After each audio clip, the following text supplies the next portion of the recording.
Welcome ටු travel විත් මැග්නයිට් නොතත් ලස්සන video එකකින් ඔයගොල්ලොත් එක්ක එකතු වෙන්න කියලා හිතුණා. ඉතින් අද අහන්නේ ගොඩක් අය මගෙන් වීඩියෝ වලට කමෙන්ට් කරලා ඒ වගේම Facebook එකේ මැසේජ් කරලා ඉල්ලන දෙයක්. ඒ තමයි සාමාන්‍යයෙන් තෙල් කොච්චර කරනවද කියන ප්‍රශ්නේ. හැමෝටම සුබම සුබ අලුත් අවුරුද්දක් වෙන්න කියලා ප්‍රාර්ථනා කරන හැමෝම මේ ආදරණීය මැග්නයිට් සීලොම දෙනාට. ඉතින් අද මම ඔයගොල්ලන්ට පෙන්නන්නම් මේ අද මේ ඇත්තටම මේ කොළඹ ඉන්නේ. කොළඹ ඉන්නවා. ඉතින් ඇත්තටම මේ මට ඒකත් එක්ක ඔයගොල්ලන්ට පෙන්නන්න හිතුණා. කොච්චර අපි කොළඹ ඉඳන් අවිස්සාවෙලට යමු. එතකොට කොච්චර තෙල් ප්‍රමාණයක් අද දවසේ කරනවද කියලා ඔයගොල්ලන්ට මම එතකොට පෙන්නන්නම්. මොකද මං හිතනවා මේක මේ වාහනේ අලුතෙන් ගත්ත අයටත් සහ ගන්න ඉන්න අයටත් ඒක වැදගත් වෙයි කියලා. ඉතින් මම මෙහෙම පෙන්නන්නම් ස්ක්‍රීන් එක. ඉතින් වාහනේ දැනට නිව්ට්‍රල් එකේ තියෙන ළමයි. ඉතින් මෙතන මේ බටන් එක යූස් කරලා අපිට කොච්චර කිලෝමීටර් ප්‍රමාණයක් යන්න පුළුවන්ද කියලා මෙතනින් පෙන්න ගන්නත් පුළුවන්. ඉතින් ඒත් එක්කම අපි සෝස් එක මෙන්න මේ සෝස් බටන් එක සිලෙක්ට් කරගන්න පුළුවන්. සෝස් බටන් එකකින් මෙතන ඩ්‍රයිව් කම්පියුටර් එක A කියන එක බලා ගන්න පුළුවන්. B කියලා එකකුත් තියෙනවා. ඉතින් අපි මේක රීසෙට් කරගමු. එතකොට මේකට කරන්න තියෙන්නේ මෙතනින් ඕකේ බටන් එක ඔබාගෙන හිටියාම මේක රීසෙට් වෙනවා ඩ්‍රයිව් කම්පියුටර් එක. හරි. එතකොට ඩ්‍රයිව් කම්පියුටර් රීසෙට් කරන්නද කියලා අහනවා. ඒක පල්ලෙහාට මේකෙන් පල්ලෙහාට මේව කරගත්තාම පල්ලෙහාට යන්න පුළුවන්. ඊට පස්සේ ඒකෙන් ඕකේ එක දෙන්න පුළුවන්. ඉතින් දැන් මං ඉන්නේ කොළඹ යුනියන් ප්ලේස් වල ඉන්නේ. ඉතින් අපි බලමු ගමනාන්තයට ගියාම කොහොමද මේ තෙල් කරන්නේ, කොච්චර තෙල් කරලා තියෙනවද, ඇවරේජ් කොච්චර මයිලේජ් එකක් ගිහිල්ලා තියෙනවද සහ තෙල් කොච්චර කරලා තියෙනවද කියලා අපි ඒකෙන් බලමු අනිවාර්යෙන්ම.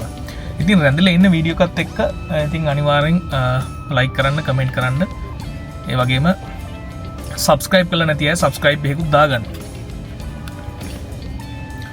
ඉතින් හරිනේ. ඉතින් අපි ගමන පිටත් වෙමු.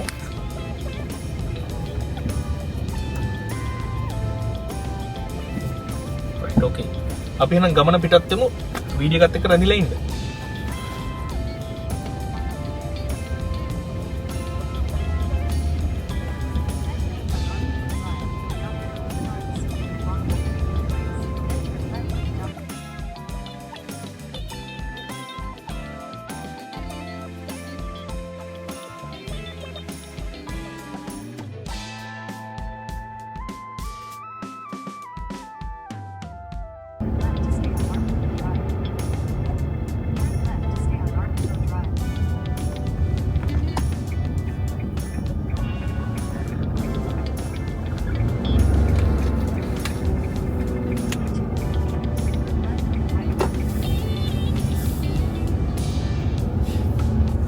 ඉතින් මොකද මේ තව එකක් මේ මතක් කරන්න ඕන ඔයගොල්ලන්ට. මේ ඉතින් හැමෝම සමහර අය ගොඩාක් කමෙන්ට් කරලා තිබ්බා මගේ වීඩියෝ එකට. මම ඇත්තටම ෆිල්ටර් කරලා දැක්කේ. ඉතින් වීඩියෝ එකට දැක්කා කඳු අදිනවද, රිවර්ස් කරන්න පුළුවන්ද.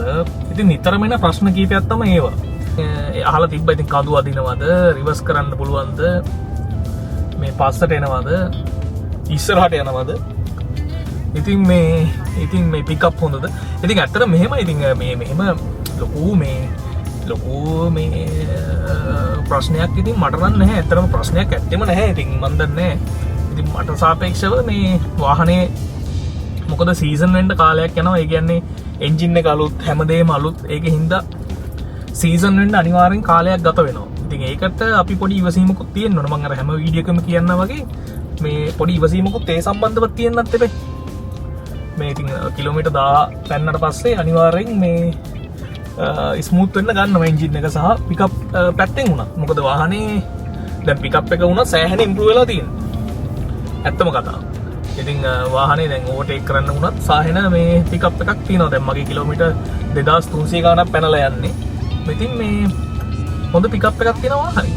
ඉතින් මේ ගොඩක් අයට ඉතින් මේ ගැටලු ටික කමෙන්ට් කරලා දෙනවා. ඇත්තටම මේ කමෙන්ට් කරන්නේ මේ මට හිතන්නේ ගැටලු වලටත් වඩා මේ ගොඩක්ම මේ කටකතා නිසා. ඒ කියන්නේ ගොඩක් මේ කටකතා ඉතින් ලංකාවේ විදියට නිර්මාණය වෙනවනේ. ඔයගොල්ලෝ දන්නවනේ ඉතින්. ඉතින් මේ ඒවත් හරි සුන්දරයි. ඉතින් ඇත්තටම කටකතා තියෙන්නත්.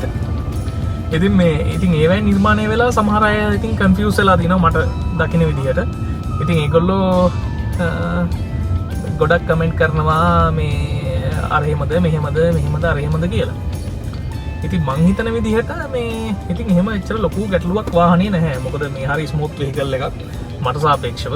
මොකද මේ කිසිම එහෙම ගැටලුවක් නම් වෙලත් නැහැ. මේ සහ මේ එහෙම ප්‍රශ්නයක් වෙලත් නැහැ. ඇත්තටම මේ කියන්නේ පිකප් පැත්තෙන් වුණත් සාමාන්‍ය කන්දක වුණත් දැන් මම ඕගොල්ලන්ට ඉස්සරහට වීඩියෝ එකක් දාන්නම්කෝ ලස්සනට. ඒ කියන්නේ මම හිතාගෙන ඉන්නවා දැන් මේ අප් කන්ට්‍රි සයිඩ් එක පැත්තට පොඩ්ඩක් ගිහිල්ලා මේ වීඩියෝ එකක් දාන්න. ඉතින් ඒක මහා ලොකු දෙයක්ුත් නෙමෙයි. ඉතින් ඇත්තටම ඉතින් මොකද මම අර එදත් කිව්වා වගේ මේ කන්දක් නගින්න බැරි, රිවර්ස් කරන්න බැරි වාහනයක් ඉතින් මේ හදන්නේ නැහැනේ කවුරුත්. ඉතින් රෙපියුටඩ් කම්පැනි එකක් වශයෙන් ඉතින් කවදාවත් එහෙම වාහන නිර්මාණය වෙන්නේ නැහැ. ඉතින් ඒක හින්දා ඒක මේ ඉතර වැඩි හිතන්න දෙයක්ුත් නැහැ. ඉතින් වාහනේ නම් හරි හොඳයි. ඉතින් AC එක නම් ආයෙත් සුපිරිම සුපිරිය. ඒ කියන්නේ ඒක කියන්න බෑ. AC පැත්තේ එහෙම නම් ආයෙ නෑ සුපිරි. මොකද හේතුව මේ කිසිම මේ ගැටලුවක් නැහැ ඉතින් අත්තට. ඉතින් මේ ඔයගොල්ලොත් දැන් මේ ඔයගොල්ලන්ගේ එක්ස්පීරියන්ස් එකක් පල්ලෙහෙන් කමෙන්ට් කරන්න. මේ අනිත් ගොඩක් මේ කියලා තිබ්බ තමයි මේ වාහනේ මඩ වදිනවද මේ තව එකක් වාහනේ මඩ වදිනවද කියලා අහලා තිබ්බා. ඉතින් මඩ යනකොට ඉතින් මඩ වදින එක සාමාන්‍යයි. මේ මං හිතන විදිහට වහිනකොට තෙමෙනවා. එතකොට අවුවට වේලෙනවා. ඒ වගේම ඉතින් මඩ යනකොට මඩ තමයි වදින්නේ. ඉතින් ඒක නිසා මේ වාහනේ මඩ වදින්න නැති වාහනයක් මන් දන්නේ මේ ලෝකේ නිෂ්පාදනය වෙනවද කියලාද. ඉතින් එහෙම ඉතින් ඒ මඩ වැදුනොත් කරන්න තියෙන එකම දේ තමයි මේ කාවොෂ් එකකට දාලා වාහනේ හොද ගන්න. ඉතින් මේ අපි අර ඇත්තම කතාව ගුවොත් වාහනයක් ගන්නේ අපි ඇත්තටම වාහනයක් ගන්නේ ජීවිත කාලෙටම පදින්න කියලා මම නම් විශ්වාස කරන්නේත් නැහැ. සාමාන්‍යයෙන් ඔගොල්ලෝ වුණත් සාමාන්‍යයෙන් අවුරුදු 3 4 5 ඉතින් වෙන වාහනයකට ඉතින් අනිවාර්යෙන් shift වෙනවා කියලාත් මම දන්නවා. ඉතින් හැමෝම එහෙමනේ. ඉතින් හැම වෙලේම ගොඩක් අය ඉතින් අප්ග්‍රේඩ් වෙන්න තමයි try කරන්නේ. ඉතින් ඒකින්ද මේ හැබැයි කන්ඩිෂන් තියාගෙන වාහනේ යූස් කරන්න කියලා මම ඔයගොල්ලන්ගේ ආදරෙන් ඉල්ලා සිටිනවා. මොකද හේතුව අපි මනුස්ස වශයෙන් අපි හොඳට වාහනේ පාවිච්චි කළා තමයි අපි කෙනෙක්ට දෙන්න ඕන. මම විශ්වාස කරන විදියට. මොකද හේතුව ඒක මේ සෑහෙන වටින දෙයක්. මොකද හේතුව මේ ඒක අනිවාර්යෙන් තියෙන්න ඕනේ. මොකද මම ගොඩාක් වාහන දැකලා තියෙනවා. මමත් ඔය රීකන්ඩිෂන් වාහන සමහරලාවට මේ ගන්න ගිහිල්ලා තියෙනවා. මේ ඔයගොල්ලෝ කියන්නේ සීට් කවර් එකේ ඉඳන්ම හෙනම අවුල්. ඒ කියන්නේ හරියට යූස් කරලා නැහැ, ඉන්ටීරියර් ගන්න දෙයක් නැහැ. මේ ජරා වෙලා. ඉතින් එහෙම නෙමෙයි වාහනේ හොඳට යූස් කරන්න. හොඳට ක්ලීන් එකේ තියාගන්න.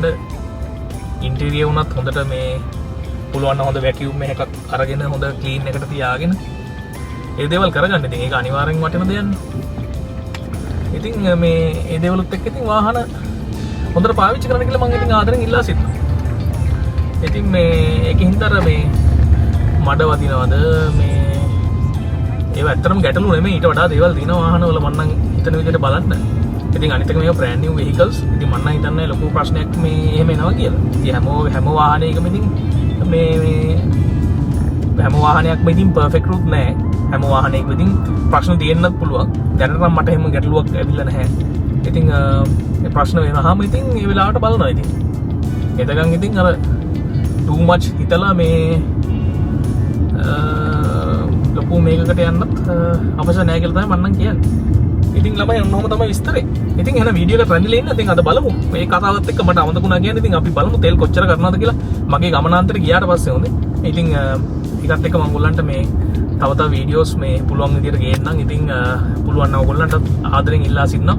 වීඩියෝ එක බලන ගමන් subscribe එකක් දාලා help එකක් දෙන්න. ඉතින් channel එකත් ලස්සනට කරගෙන යන්න සහ තවත් ලස්සන වීඩියෝස් ඔයගොල්ලන්ටත් මේ ගේන්න එතකොට පුළුවන් කියලා මම විශ්වාස කරනවා. ඉතින් ඔන්නෝම තමයි. තියෙන්නේ. ඉතින් අපි බලමු ලස්සන මේ වැඩක් ඉස්සරහට කරන්නත් මම හිතාගෙන ඉන්නවා ලස්සන මේ අවුට් ස්ටේෂන්, එතකොට ඒ වගේම ලස්සන ට්‍රැවලින් වීඩියෝස්, එතකොට ලස්සන තැන් වලට ගිහිල්ලා ලස්සන වීඩියෝස් ටිකකුත් ඔයගොල්ලන්ට වාහන රිවිව්ස් අතරතුරදීම ගේන්න මම මේ සැදී පැහැදී ඉන්නවා. ඉතින් හරි එහෙනම් හමු වෙමු එන වීඩියෝ එකත් එක්ක රැඳිලා ඉන්න. ජයවා.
පෙට්‍රල් ටිකකුත් ගැහුවා ළමයි මේ 5000ක ගැහුවා. ඉතින් 5000ක ඔයගොල්ලන්ට ගැහුවාම පේනවා ඇති මම මේ දැන් පෙට්‍රල් ගහපු ගමන්මයි ගත්තේ වීඩියෝ එකත්. එතකොට දැන් මේ තියෙන කටුත් එක්ක බලද්දි මේ දැන් තියෙන තෙල් වලින් සාමාන්‍යයෙන් කිලෝමීටර් 380ක් යන්න පුළුවන් කියලා පෙන්නනවා. හැබැයි මේක වෙනස් වෙනවා ටිකක් වෙලා දැන් නතර කරලා එහෙම තිබ්බට පස්සේ මේ ටිකක් වෙලා ගියාට පස්සේ දැන් ඔක 400 ගානකට විතර සාමාන්‍යයෙන් වැඩි වෙනවා. හැබැයි ඒක හරි ඇකියුරේට් මම කියන්න ඕනේ. ඒ කියන්නේ ගාන්ටම මේ ඒක කැල්කියුලේට් කරලා පෙන්නනවා. මොකද මම ඒක ටෙස්ට් කරලා තියෙනවා.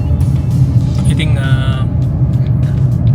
ඔහොම තමයි. ඉතින් මම හිතනවා මේ එක බාර් එකක් සාමාන්‍යයෙන් ලීටර් 5ක් විතර තමයි මගේ දැනුම හටියට නම් පෙන්නනවා වගේ තියෙන්නේ. කොහොම වෙයිද දන්නේ. ඉතින් ඔහොම තමයි. ඉතින් හරි එහෙනම් බලමු වීඩියෝ එක එන්ඩ් එකේදී පෙට්‍රල් කොච්චරක් කරලා දිනවද කියලා. ඉතින් ඔන්න ගමනාන්තයට අපි ආවා. ඉතින් මම ඔයගොල්ලන්ට දැන් පෙන්නන්නම් කොච්චර පෙට්‍රල් කරලා තිනවද කියලා. කියන්නේ සම්පූර්ණ ජර්නි එක. ඉතින් බලමු කොහොමද තත්ත්වය කියලා. ඉතින් හරි මම මෙතන මේ සෝස් බටන් එකෙන් ඔබලා නැවත ස්ක්‍රීන් එක වෙනස් කරගන්න ඔබලන්ට පේනවා ඇති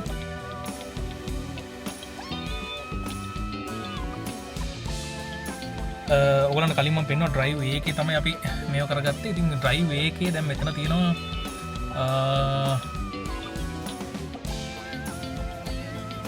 ඇවරේජ් එක ඔයගලන්ට බලා ගන්න පුළුවන් මෙතන. ඇවරේජ් ලීටර් එකකට කිලෝමීටර් 13ක් කරලා තියෙනවා. ඇත්තටම හොඳයි කියන්නේ. ඒත් එකම ඉතින් හොඳයි කිලෝමීටර් 46.3ක් ගිහිල්ලා තියෙනවා. ඇවරේජ් ස්පීඩ් එක පැට කිලෝමීටර් 20.2ක වේගෙන් තමයි ඇවිල්ලා තියෙන්නේ. හැබැයි ගමනාන්තයට සම්පූර්ණ ටයිම් එක පැය 2යි මිනිත්තු 15යි. ඉතින් ඔහොම තමයි විස්තරය. ඉතින් රයිට් එහෙනම් තවත් වීඩියෝ එකකින් නැවත හමු වෙමු. එහෙනම් හැමෝටම සුබ දවසක් වෙන ප්‍රාර්ථනා කරනවා. ජය වේවා.